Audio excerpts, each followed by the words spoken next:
3 বছৰে সম্পূৰ্ণ নহল পথ নিৰ্মাণৰ কাম। ক্ষুব্ধ গঞা ৰাইজ। চৰাইদেউ জিলাৰ সোণাৰী বিধানসভা সমষ্টিৰ অন্তৰ্গত এটা অতি গুৰুত্বপূৰ্ণ পথৰ নিৰ্মাণ কাৰ্য আজি 3 বছৰে সম্পূৰ্ণ নোহোৱাত গঞা ৰাইজৰ মাজত তীব্ৰ অসন্তুষ্টিৰ সৃষ্টি হৈছে। সোণাৰী নগৰৰ সৈতে থুকুবিল, সেউজীপাম, গোৱালাপথাৰ, খেৰবাৰী গাঁও সংযোগী লোক নিৰ্মাণ বিভাগৰ পথটোৰ নিৰ্মাণ কাৰ্য 2022 চনৰ সঞ্জীৱ দাস নামৰ এজন ঠিকাদাৰে আৰম্ভ কৰিছিল।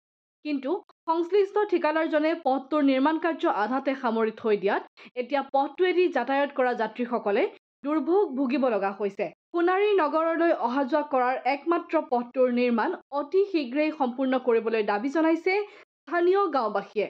প্ৰত্যক্ষ কৰিছে এই ৰাস্তাটো 2022 চনতে আধাখিলা স্থাপনেই কাম আৰম্ভ কৰিছিলে। এই ৰাস্তাটো সোণাৰী নগৰৰ একমাত্ৰ যিটো ইমাৰ্জেঞ্চি টাইমত বাইপাছ হিচাপে ব্যৱহাৰ কৰে।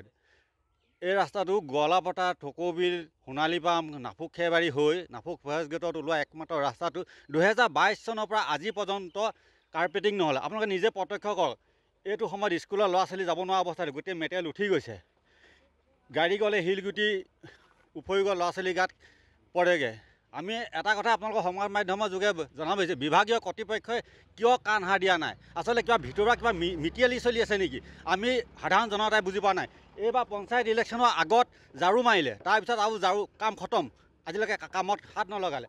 সেইকাৰণে আমি জনাব বিচাৰিছোঁ, যদিহে স্কুলীয়া ছাত্ৰ ছাত্ৰীৰ যদি মৃত্যুৰ কিউলি যদি হ'বলৈ হয়, তেতিয়াহ'লে সাধাৰণ জনতা ৰাজপথলৈ আন্দোলন কৰিবলৈ বাধ্য হ'ব। তেতিয়া কিন্তু বিভাগীয় কৰ্তৃপক্ষ আৰু আমি অসম চৰকাৰকো দাবী জনাইছোঁ, আপোনালোকে এই বিভাগীয় কৰ্তৃপক্ষক অতি সোনকালে নাকি লগাওক। আৰু যিজন ঠিকাদাৰক অতি সোনকালে, ঠিকাদাৰজনৰ নাম সঞ্জীৱ দাস বুলি আমি জানো।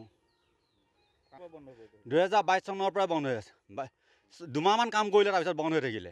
তাৰ আগতে এটা কথা মই স্পষ্টভাৱে ক'ব বিচাৰিছোঁ যে আমি অসম জাতীয়তাবাদী যুৱ ছাত্ৰ পৰিষদে যোৱা বছৰ আমি এখন কাগজ চৰাইদেউ জিলা আয়ুক্ত মহোদয়ে যোগেদি এখন কাগজ পঠিয়াইছিলোঁ যে এই ঠিকাদাৰজনক অতি সোনকালে ব্লেকলিষ্ট কৰিব লাগে।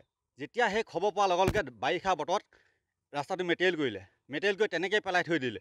এইবাৰ ইলেকশ্যনৰ আগে আগে অকল ঝাৰু মাৰি থৈ দিছে। এতিয়া গোটেই শিলগুটি উঠি পৰিছে।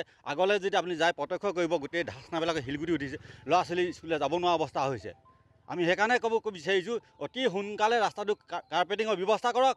নহ'লে যদি কোনোবা স্কুলীয়া ল'ৰা ছোৱালী যদি মৃত্যুৰ মুখত পৰিবলগীয়া হয়, তাৰ কাৰণে বিভাগীয় কৰ্তৃপক্ষ জগৰীয়া হ'ব।